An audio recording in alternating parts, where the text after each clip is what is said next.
Saludos amigos de Contrapunto.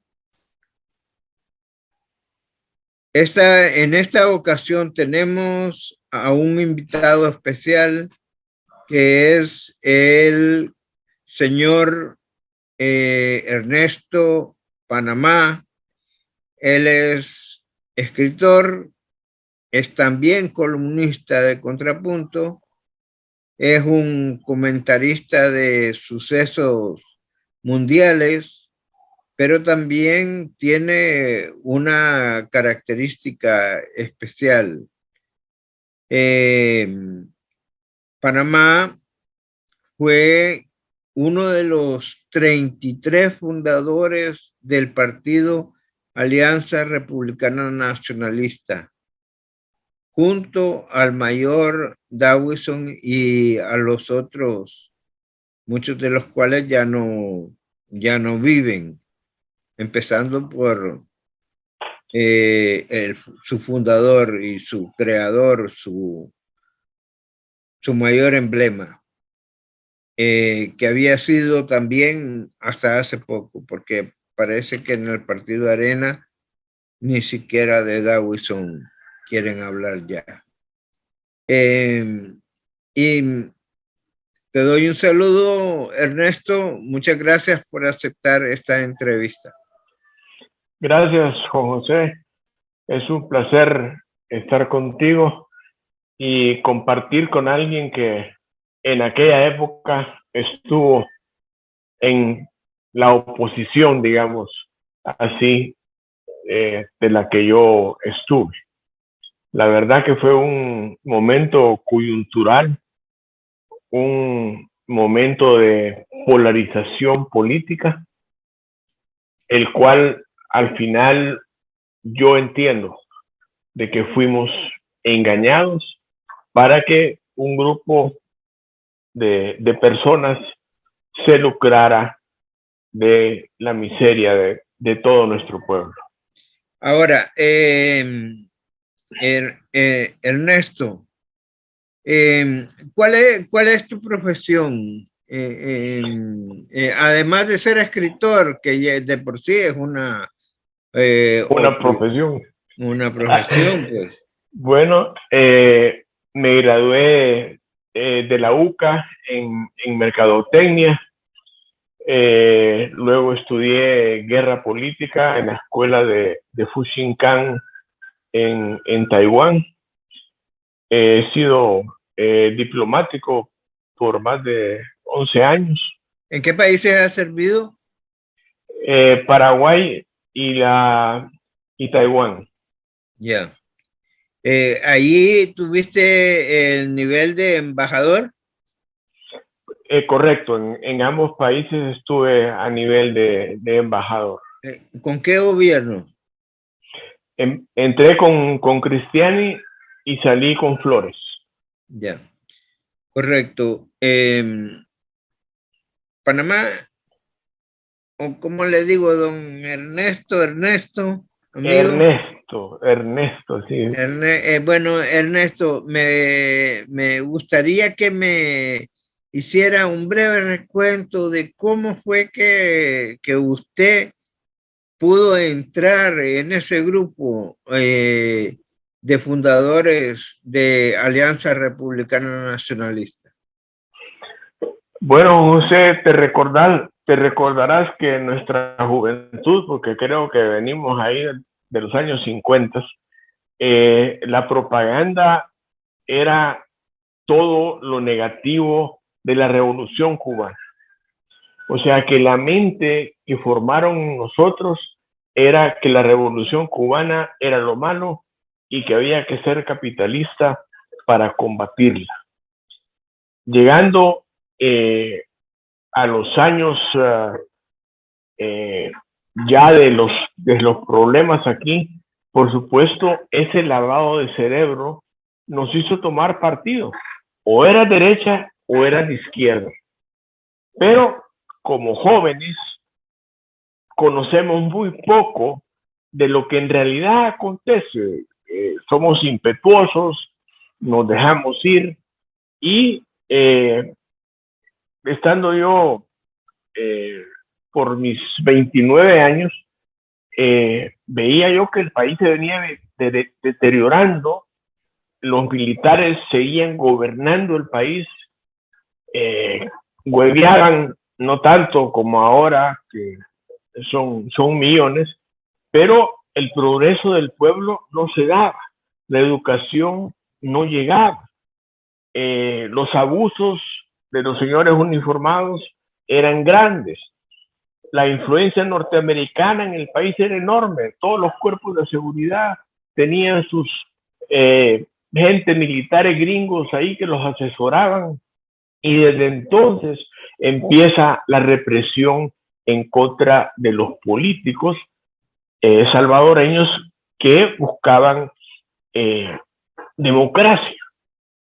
Al final fue expulsado Napoleón Duarte para Nicaragua, para Venezuela, y de ahí se radicaliza más el movimiento opositor. Entonces, tu servidor conocía el lado militar, entre comillas, derecho, y el lado de los revoltosos en ese tiempo, movimientos como el BPR y otros en las calles haciendo desórdenes. ¿Qué alternativa teníamos? Un par de jóvenes, entre ellos me atrevo a mencionar a Alfredo Mena, a Francisco Girola, Ricardo Paredes, dos de ellos ya fallecidos, tu servidor. Nos reuníamos y platicábamos que había algo que hacer, y fundamos lo que fue el Movimiento Nacionalista Salvadoreño. Hicimos algunas publicaciones pagadas en el diario de hoy porque había que pagar o no escribía, ¿verdad? Y fueron algunos de mis primeros escritos. Por primera vez mi pensamiento ahí. Transcurrió el tiempo, viene el señor Carter a Estados Unidos y empieza a desestabilizar todo el mundo. Empieza por el Shah de Irán y mete a los islamistas allá en Medio Oriente, y después viene para América, destartala todo el cono sur, montoneros, chileno, tupamaros, los pueblos se empiezan a enfrentar, a masacrar entre uruguayos, argentinos, chilenos, y después de repente tenemos la guerra aquí para derrocar al dictador Somoza, que había sido por décadas el gran aliado norteamericano y defendido por ellos, igual que los militares aquí, a los cuales ellos los tenían por seguridad nacional. Entonces este señor decide que el señor Romero tiene que irse, el general Romero tiene que irse, le da el golpe de Estado, convence a algunos militares, la milicia se estaba dividiendo, había división entre los cuerpos de seguridad y el ejército, porque la represión la llevaba adelante los cuerpos de seguridad. Y los señores de las Fuerzas Armadas se sentían limpios de culpa. Y así tenés esa junta militar que al final nos llevó a 3 juntas revolucionarias de gobierno, el ingreso de Duarte, y los gringos manipulan con Duarte para llevarlo al poder. Pero en ese ínterin que se da el golpe de Estado, de repente estábamos reunidos en la casa de Alfredo Mena y llaman a la puerta. Alfredo se levanta, va, recibe a una persona y como a la media hora regresa y nos dice que había llegado un mayor a platicar con él. Había sido el mayor Roberto Dawson, que llegaba a preguntar qué ondas con nosotros, porque éramos los que en la prensa teníamos publicados artículos que defendían la democracia, la que nosotros creíamos democracia, porque sabíamos que los militares no creían en ella, ellos ponían al que querían, punto. Es así como en ese momento le digo yo a Alfredo, mira, ¿y este chafarote qué viene a hacer aquí? Que se vaya a pelear con los guerrilleros. No tiene nada que venir así, a hacer aquí con nosotros. Al final, nos integramos definitivamente. Roberto, por su profesión y por su especialidad en seguridad, era un personaje con mucho liderazgo y con conocimiento del país muy grande, pues había estado en varios departamentos y su liderazgo fue impresionante.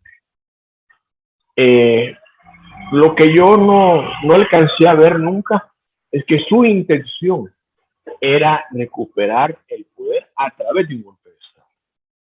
Él no tenía la intención de formar un partido político. Me di cuenta de que esa era su intención cuando fue capturado en Santa Tecla, junto con otros miembros fundadores de Arena y amigos militares.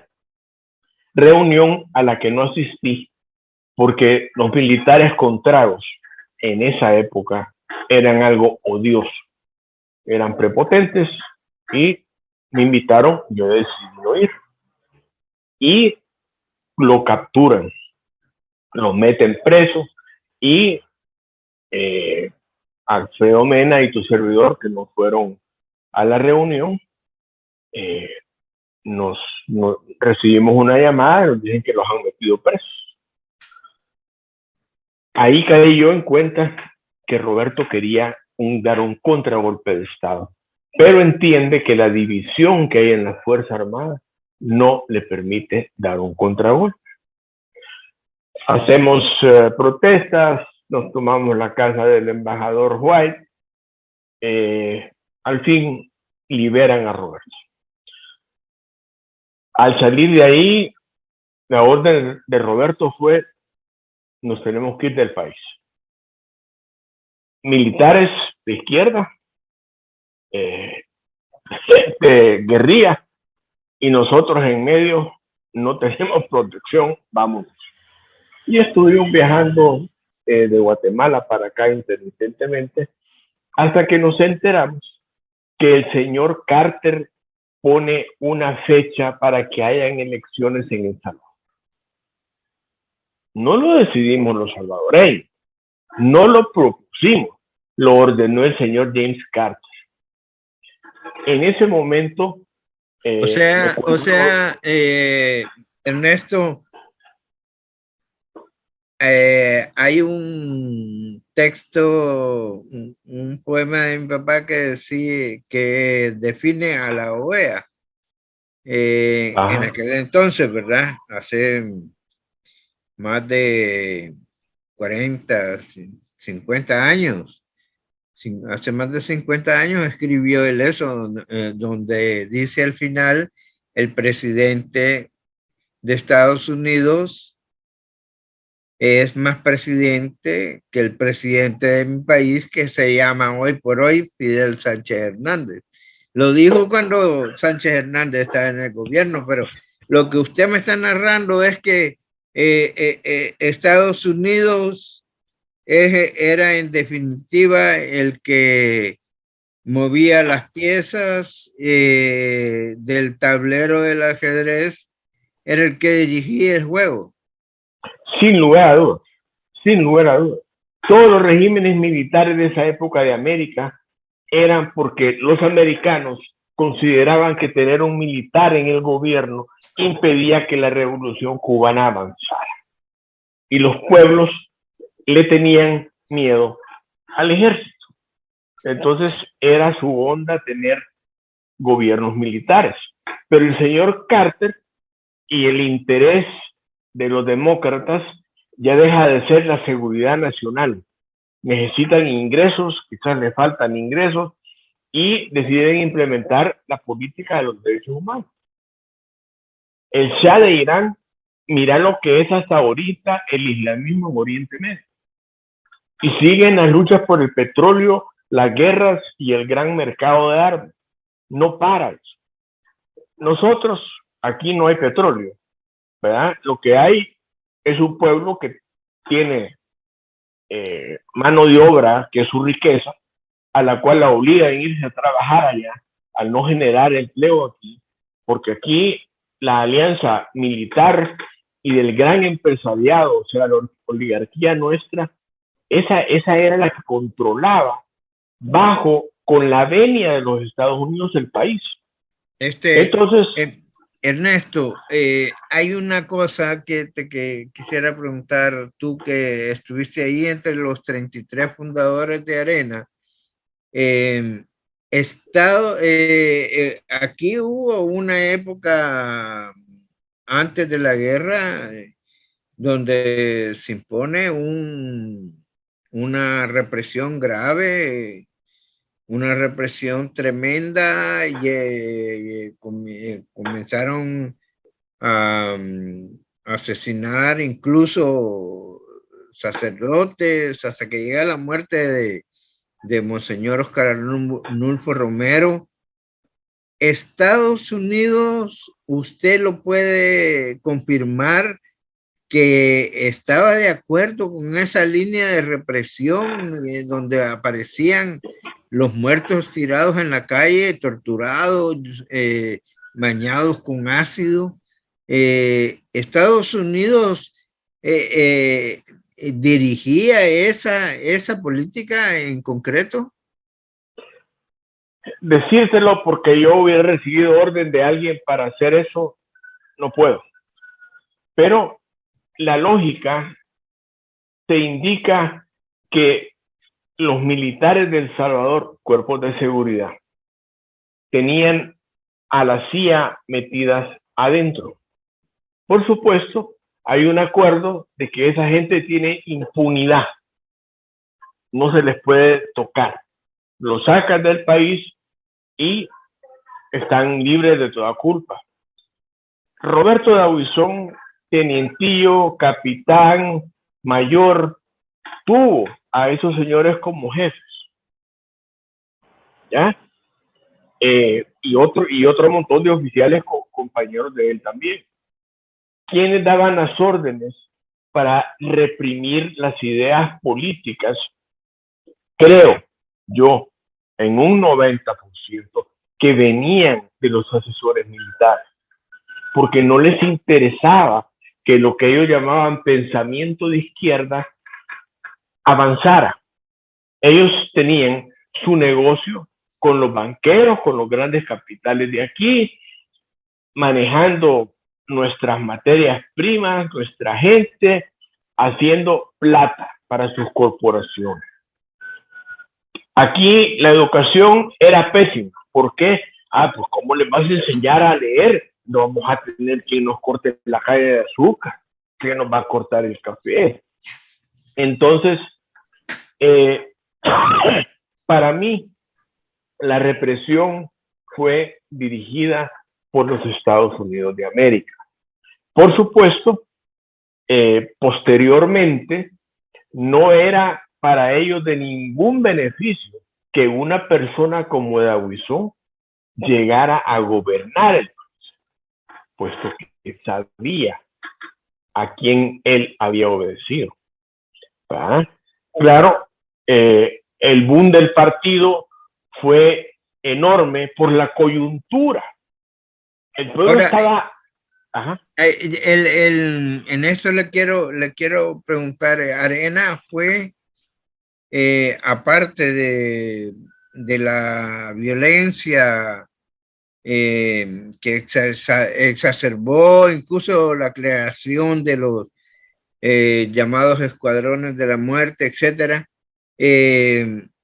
Arena fue de todos modos un movimiento popular grande, porque por ejemplo, no se compara una marcha de las de ahora con las manifestaciones de Arena de aquel tiempo, pues de aquel tiempo donde también peligraban las personas de derecha, pues había muchos secuestros, asesinatos, ametrallamientos de parte de la guerrilla urbana, digamos. Hay un punto ahí que sí quiero aclarar. Los escuadrones de la muerte nacen en los cuerpos de seguridad. Nuestro sistema judicial no funcionaba. Guerrillero atrapado era liberado.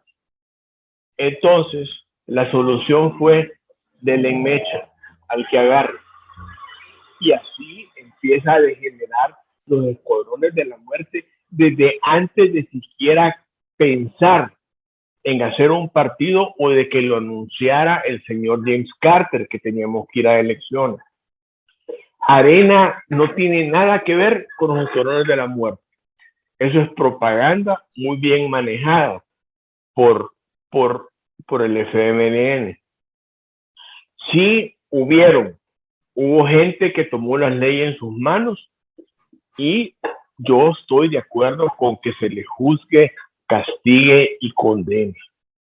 ¿Me entendés? Pero Arena políticamente no tuvo nada que ver con eso. No sé si Roberto, luego de haber estado en ese trabajo, porque debe haber estado en represión, lo siguió haciendo con Arena. En ese sentido, él la parte política la manejaba totalmente aparte de lo que pudiera haber sido la parte militar. No tengo idea. Ahora, Ernesto, va un poco de publicidad para tu libro, porque tienes un libro escrito sobre esa historia.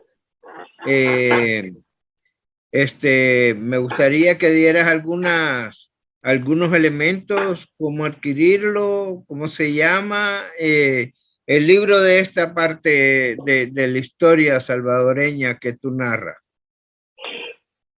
Se llama el libro Juan José, Los Guerreros de la Libertad. Y tiene ese nombre por los guerreros de la guerrilla y por los guerreros del ejército.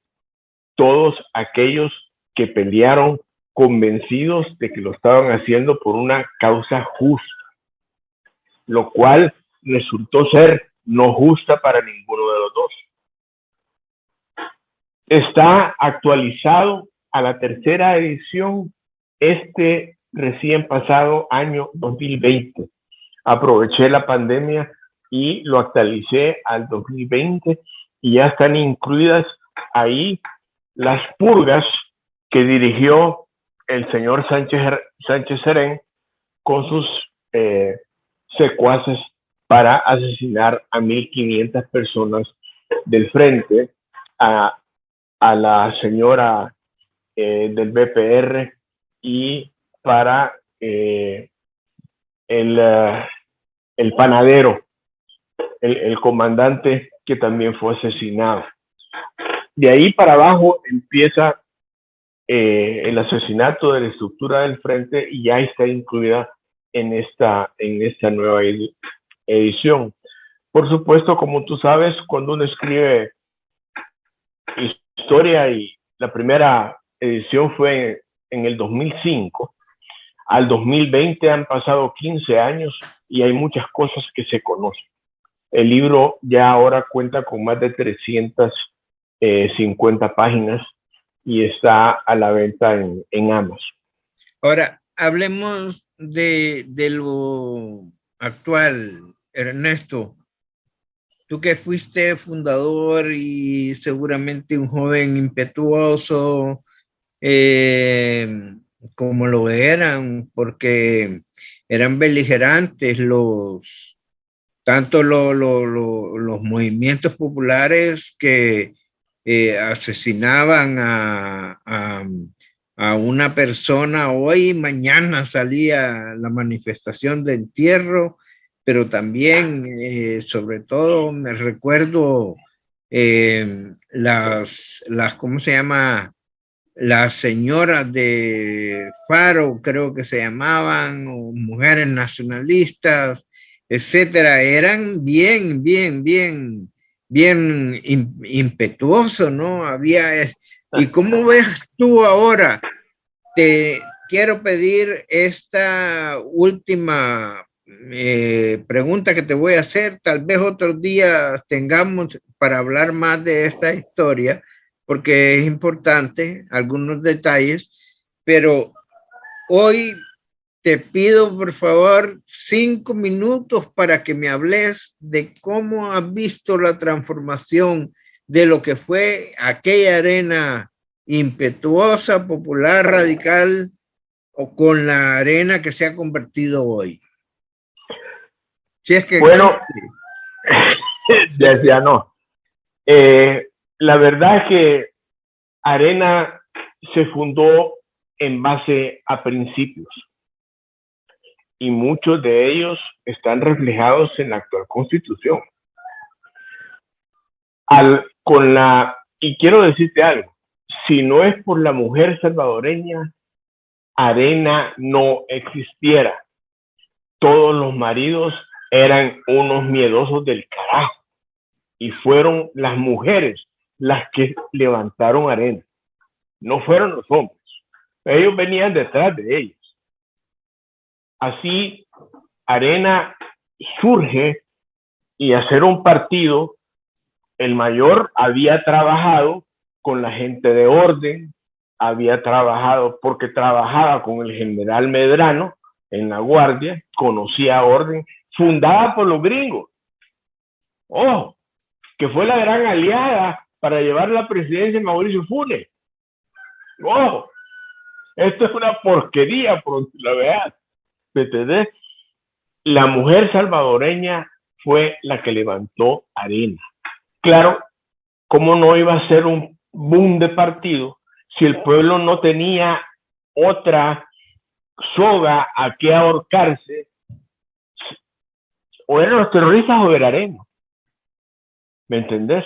Ahora, la política con el mayor, íbamos en las camionetas armados hasta los dientes, teniendo el temor de que nos fueran a emboscar a cada meeting que íbamos.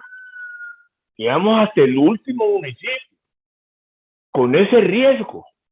Y el pueblo nos miraba llegar. El mayor se quedaba después de la charla en el parque, se iba a la esquina a sentarse a hablar con el bolito, a tomar chuco. Muerto el mayor, era en helicóptero que iban los señorones, empolvando a toda la mara que estaba en la cancha de fútbol. Se bajaban, hablaban, se montaban en el helicóptero y se iban al carajo. Cuando vi eso, empecé yo a decir desde el 2009 que Arena ya estaba perdida. Además, durante los gobiernos tuve ya las estadísticas, en los municipios íbamos para abajo, el frente iba para arriba, ganábamos las presidenciales todavía, pero en municipios íbamos para abajo, para abajo. Y eso era pecado hablar, porque se iban a dar cuenta los señores. Entonces, la oligarquía se apodera de Arena nuevamente. Arena pasa a ser el viejo PCN y el pueblo vale riata. ¿Me entendés? Pasa a ser lo que era en los años de los militares. Entonces, si tú no tienes contacto con el pueblo, si no le das participación al pueblo, pierdes su voto. Y eso era sencillamente lo que desde el 2009 yo anuncio que Arena iba a perderse. Y está escrito en la segunda edición de mi libro. Se los canto. No creas que me quieren. Por ahí. Bueno, Ernesto, yo creo que, bueno, tú tienes tu columna en Contrapunto, hay mucha gente que te lee, pero de todos modos, estos encuentros en vivo que la gente vea a los protagonistas del conflicto es importante. Tú eres un protagonista de primera línea y vamos a seguir conversando. Creo que te falta conversar quién es Ernesto Panamá en este momento, pero lo vamos a dejar para una segunda parte porque se me acabó el tiempo. El tiempo siempre para nosotros es, digamos, el valladar que no podemos atravesar. Te agradezco, Juan José, la oportunidad. Sinceramente, con la vejez maduramos, aprendemos, tomamos conciencia, como la tomó nuestro pueblo, y en el 2019 decidió llevarnos al cambio y hacia el nuevo El Salvador. Gracias, Ernesto. Muy Bendiciones. amable por tu respuesta.